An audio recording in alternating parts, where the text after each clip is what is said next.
ओम श्री गणेशाय नमः। आज मैं अध्याय कोटि संहिता का अध्याय 7वां पढ़ रही हूँ। शिष्य अच्यु।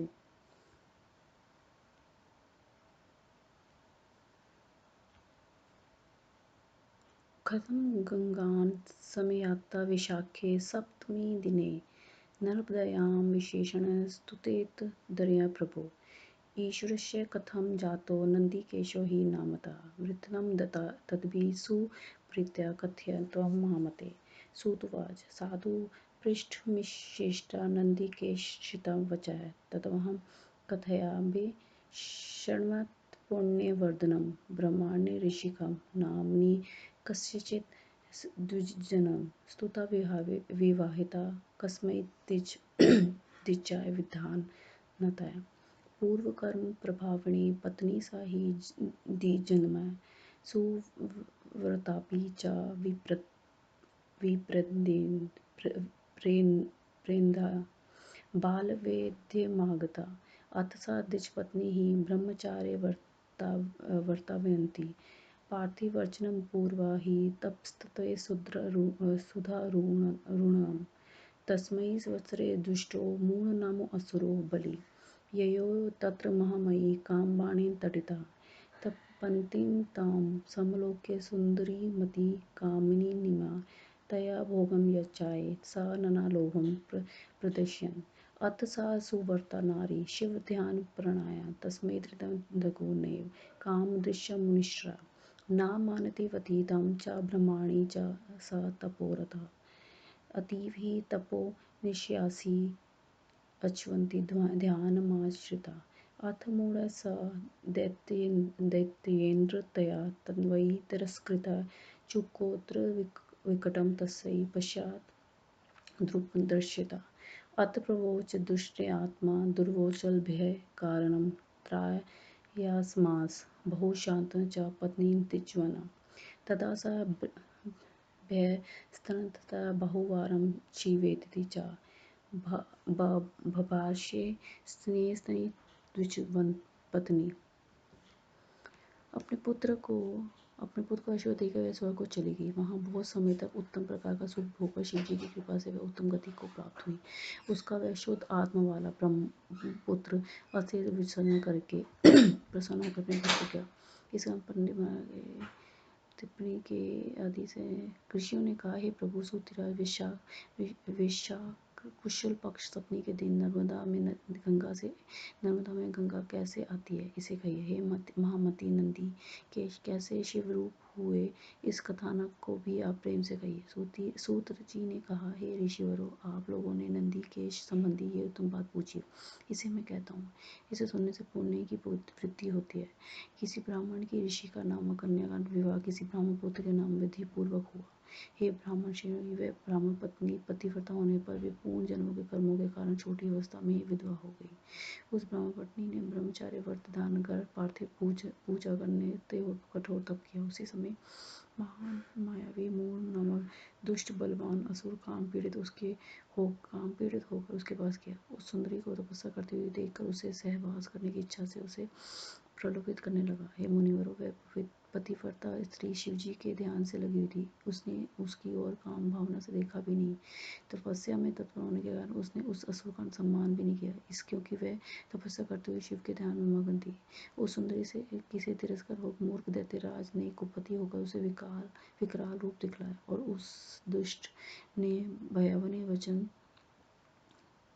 शिवायतया विक्लापित सा नारी शिव नाम ब्राह्मणीशीन जगाम शरणं शंभुः सर्वधर्मा वनहेतवे शरणागत रक्षार्थ किंतु सद्वृत महीतम अनार्थार्थ ही तस्यैस्तु शिव अविर्भूः अथ तं मूढनामान् दैत्येन्द्रकाम विलम्ब चकार भस्मी शंकरो भक्तवत्सल तथाश परमेशनो कृपादृष्टि विलोक्यतां वरनं ब्रूहीति चोवाच भक्त रक्षणदक्षति श्रुत्वा महेश वचनं साध्वी दिग्कामिनी दर्शन शंकरं रूपमानन्दजनक शुभं तथा प्रणमयं तं शम्भुं परमेश्वरं सुखावहं तुष्टाप सचले साध्वी नत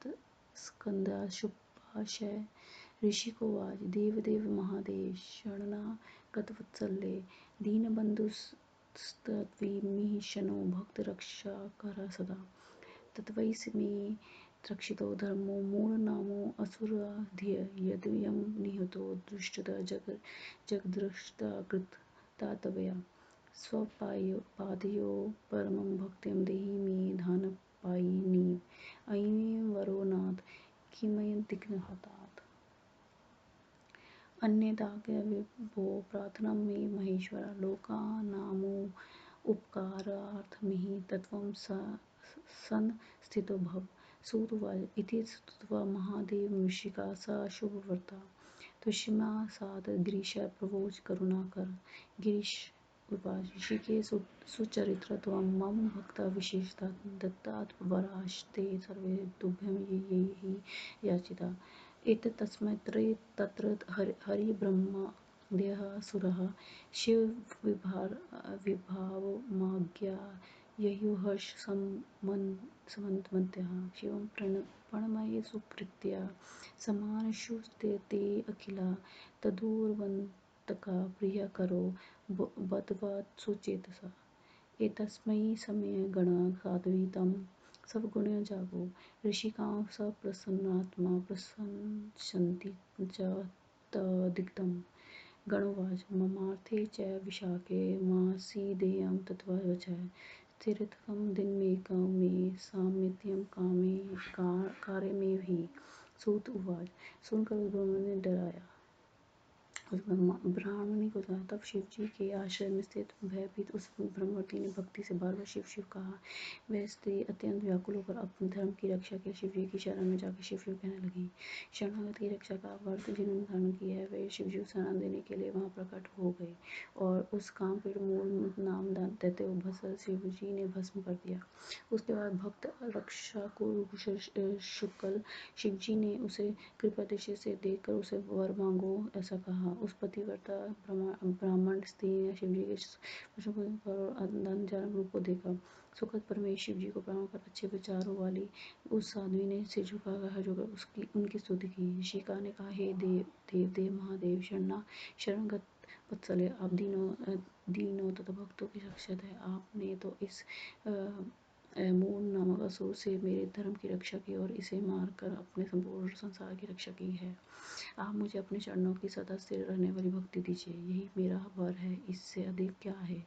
हे प्रभु, हे महेश, और भी मेरी प्रार्थना सुनिए। आप लोगों के उपकार के लिए यहाँ स्थित हो जाइए। सूत जी ने कहा पतिव्रता ऋषि का शिव जी को सोचकर इस प्रकार शिव जी की स्तुति चुप हो गई। शिव जी ने कहा गिरीश ने कहा हे ऋषिका तुम मेरी भक्त तथा सुचरित्र वाली हो। तुमने जो जो वर मांगे मैंने वे सब दे दिए। इस प्रकार वह इस अवसर पर ब्रह्मा विष्णु आदि देवता से शिव जी के प्रकट होने का समाचार पाकर प्रसन्न होकर वहाँ आए। प्रेम से शिव जी को प्रणाम कर वह सब उनकी पूजा किए और हाथ जोड़कर सिर झुका के उनकी स्तुति करने लगे। उसी में स्वर्गनी गंगा जी भी वहाँ आकर ऋषिका की स्तुति करने लगी और भाग्य की प्रशंसा करने लगी। गंगा जी ने कहा वैशाख महीने में इस एक दिन तुम मेरे पास रहने का वचन दो। सूर्य जी ने कहा गंगा की बात को सुनकर उस साध्वी ऋषिका ने लोकहित गणावचनकरणे सा साध्वी प्रहार सुमित्रा तथा स्तुते वच्चः प्रत्यय लोकानां हितवे आनन्दार्थ शिवस्ततया सुप्रसिद्ध पार्थिवे तस्मै लिंगे लयं यातः पूर्णशेन तया हर देवा सर्वे सुप्रसन्ना प्रशंसित शिवं च ताम् स्वयं स्वं धाम ययुः विष्णुब्रह्मा अपि सर्वाः स्वर्णदि तदित उत्पावनं तीर्थमासीदीदृशमुक्तं नन्दिकेशः शिवाख्यात् सर्वपापविनाशः गणापि प्रतिवर्ष दानिदे याति शुभेश्य शालनात् स्वपापस्य यद् गृह्णन्ति निर्मणोदीच्वा तत् स्नातोत्तरा सम्येन नन्दिकेशं समस्य च ब्रह्म हत्यतीति पापे मुच्यते अखिलैरपि इति श्री शिवमहापुराणे चतुर्थ कोटिसूत्रसंहिता नन्दिकेश्वर शिवलिंग महात्म्य नाम समाप्तो अध्याय। अष्टम अध्याय। सूत उवाच द्विजा श्रुत्या शुक्ला शिवलिंगं तानि च पश्चिमानि दृश्यानि वै यानि ख्यातानि भूतले। कपिलाय नगरे तु कालरामेश्वरभिगे शिवलिंगे महादिव्ये दर्शना पापहारके। पश्चिमे सागरे च महासिद्धेश्वर स्थिता धर्मात् कामदर्थसेव तथा मोक्षप्रदोऽपि हि। पश्चिमाभूतस्थिरा गौणं क्षेत्रमुदा ब्रह्महत्यादिपा अपध्यानं सर्वकामफलप्रदम्। गोकर्णे शिवलिंगानि विद्यन्ते कोटिश असंख्यातानि तीर्थानि तिष्ठन्ति च पदे पदे। के लिए उस बात को स्वीकार कर लिया। उस ऋषिका की प्रसन्नता के लिए शिवजी उसके द्वारा निर्मित पार्थिव में पूर्ण अंश से स्थित हो गए। सभी देवता प्रसन्न होकर शिवजी तथा ऋषिका की प्रसन्नता करके ब्रह्मा विष्णु तथा देवगण अपने धाम को गए। उस दिन से वे ये ऐसा उत्तम तीर्थ और सभी पापों का नाशक नंदीकेश शिवलिंग प्रसिद्ध हुआ। हे ब्राह्मणों, तब से मनुष्यों के पापों का नाश करने के लिए प्रतिवर्ष गंगा भी उन सबका कल्याण करने की इच्छा से वहां जाती है। उस तीर्थ में स्नान कर यदा विधि नंदीश्वर शिवजी को पूजा कर मानव ब्रह्म हत्या आदि संपूर्ण पापों से मुक्त हो जाता है। इस प्रकार परमाश्वर पंडित तारादत्त त्रिपाठी के पुत्र डॉक्टर ब्रह्मानंद त्रिपाठी द्वारा रचित शिव टिप्पणी आदि से संबलित शिव महापुराण में नंदीकेश्वर शिवलिंग महात्म्य वर्णन नामक 7वां अध्याय समाप्त। सूत जी ने कहा, हे ब्राह्मणों, भक्तिपूर्वक सुनो। पश्चिम दिशा में जो शिवलिंग भूतल पर प्रसिद्ध है उसका मैं वर्णन करता हूँ। कपिला नगरी में काल रामेश्वर नामक परम दिव्य शिवलिंग है जिसके दर्शन से पापों का नाश होता है। पश्चिम समुद्र तट पर महासिद्धेश्वर शिवलिंग है जो धर्म अर्थ काम तथा मोक्ष को देता है।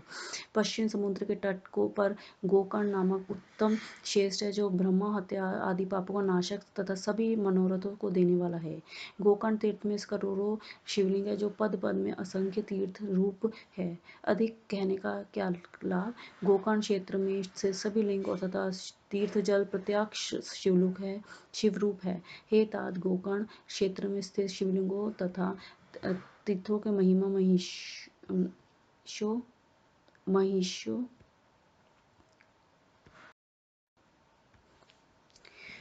बहुनात्र किमुमेत गोकर्ण स्थाने सर्वशः शिव प्रत्यक्षलिंगा तीर्थमपि सर्वशः।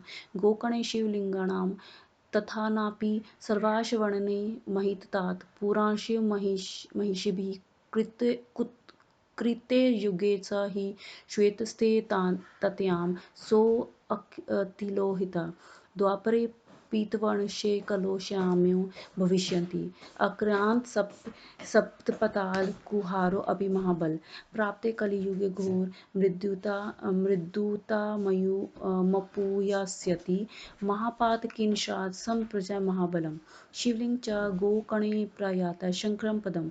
गोकर्णे तत्र मुनयो तद्गत्वा पूर्णस्यैवासरे ये आचरते च तं भक्त्या ते रुद्रास्यानुशंस्य। यदा कदाचिन्नो चित्रोकणे यो वा को मापि मानवा पूज्य उच्छ्रविलिंगं तत्से गच्छेत् ब्रह्मणप्रदम्। ब्रह्मा विष्णु विश्वावादिदेवानां शंकरो हितकाम्या महाबलाभिध्यानेन देवा सन्निहिता सदा। घोरेण तपसा लभ्यं रावणाख्येन राक्षसा तत्लिंग स्थापयामास गोकर्णे गणनायका। विष्णु ब्रह्मा महेन्द्रस्य विश्वेदेव मरुद्रा आदित्य वसवो दस्यो शशाङ्कसतारकाः। एते विमानगतो देवांश स पार्षते पूर्वद्वारं निषेवन्ते तस्य वै प्रतिकारणात् यमो मृत्युः स्वयं साक्षात् चरित्रगुप्ता पावक पावका पृथ्वी सह रुद्रक्ष दक्षिण द्वारमाशित वर्णा सहरितां नाथो गण दिश ऋतमाम गणे महाबलं च सेवते पश्चिम द्वारमाश्रय तथा वायु कुबेरशे देविशे भद्रकालिका मातृ चंडिका अभि रुद्रद्वारमशिता सर्वे देवा स गंधर्वा पितरा सिद्धचारणं विद्याधरं किं पुष्पा किन्नरा गुहाका कका नाना पिश्यात् वेताला दैत्ययश महाबला नागा येषाद्य सर्वे सिद्ध्या मुनयो अखिला पणुवन्ति च ते देवं पणवन्ति महाबलं लभम इरस्तपिका अमन्ते चा कि पुराणों से कही है। यह लिंग सतयुग में सफ़ेद वर्ण का है, का श्वेता में अत्यंत लाल वर्ण का है, द्वापर में पीले वर्ण का और कलयुग में काले वर्ण का होगा। पाताल की 7 गुफाओं में आकार करने वाले महाबली गोकर्ण जी घोर कलयुग के आने पर कोमल हो जाएंगे। महापापी भी यहाँ महाबली गोकर्ण शिवलिंग की पूजा करके शंकर के पद को प्राप्त होंगे। गोकर्ण क्षेत्र में पवित्र नक्षत्र तथा वार में जाकर जो मुनिजन उसकी भक्ति में पूजा करते हैं वे निसंदेह शिव रूप ही हो जाते हैं। जब कभी भी जो पुरुष गोकर्ण शिवलिंग का पूजन करता है वह पर ब्रह्मा के पद को जाता है। गोकर्ण क्षेत्र में ब्रह्मा विष्णु आदि देवताओं का हित करने के लिए महाबल नाम से लिंग के रूप में सदा निवास करते हैं। रावण राक्षस ने कठिन तप करके गोकर्ण में शिवलिंग को गणनानक नाम से स्थापित किया। ब्रह्मा विष्णु इंद्र विश्वदेव मरुदगना आदित्य वसु अश्विनी कुमार तारक गण सहित चंद्रमा विमान द्वारा यात्रा करने वाले ये देवता अपने पार्षदों के साथ शिवजी को प्रसन्न करने के लिए सदा पूर्व द्वार में रहते हैं। यमराज मृत्यु चित्रगुप्त अग्निदेव पितरों तथा रुद्रों के साथ दक्षिण द्वार में रहते हैं। नदियों के स्वामी वरुण गंगा आदि महानदियों के साथ पश्चिम द्वार में रहकर महाबल का सेवन करते हैं। वायु कुबेर देवेशी भद्रकाली चंडिका आदि मातृकाओं के साथ उत्तर द्वार पे निवास करती है। सभी देवता गांधर्वों पितरों सिद्ध चरणों विद्याधरों की पुरुषों किन्नरों ग्रहकों पक्षियों अनेक पिशाचों बेतालों महाबली दैत्यों शेष आदि नागों सिद्धों तथा सभी मुनियों के साथ उस महाबल नामक लिंग को प्रणाम करते हैं और उनसे समस्त मनोरथों को पाकर यथा सुखम बहुवृत्या सुत परस्तां संपूज्य तम विभूता लब्ध्वा हि परमा सिद्धिरिहा मुत्रापि सौख्याति गोकर्णे शिवलिंगम तु मोक्षद्वार मुद्राहितं महाबला अभिधानो असौ पूजिता ततोऽधुजा मागास्थित चतुर्दश्यं महाबला सम्मर्चे विमुक्तद्वन्द्व विशेषणं सर्वेषां पापिनामपि अस्यां शिवतिथौ सर्वे महोत्सवदिक्षफे आयन्त्यं सर्वदेशीयमे शातवर्णं महाजना स्त्रो वृद्धाश बलाशे चतुराश्रम वासिनः दृष्टा तेत्रे देवेश लेभिरी कृतकृत्यां महाबल प्रभावते लिंग शिवस्य तु संपूज्य का अर्थ चंडालिक शिवलोकम गता धृतम इति श्री शिव महापुराणे चतुर्कोटि संहिता महाबल अमृते नामो अष्टमो अध्याय। अथ नवो अध्याय।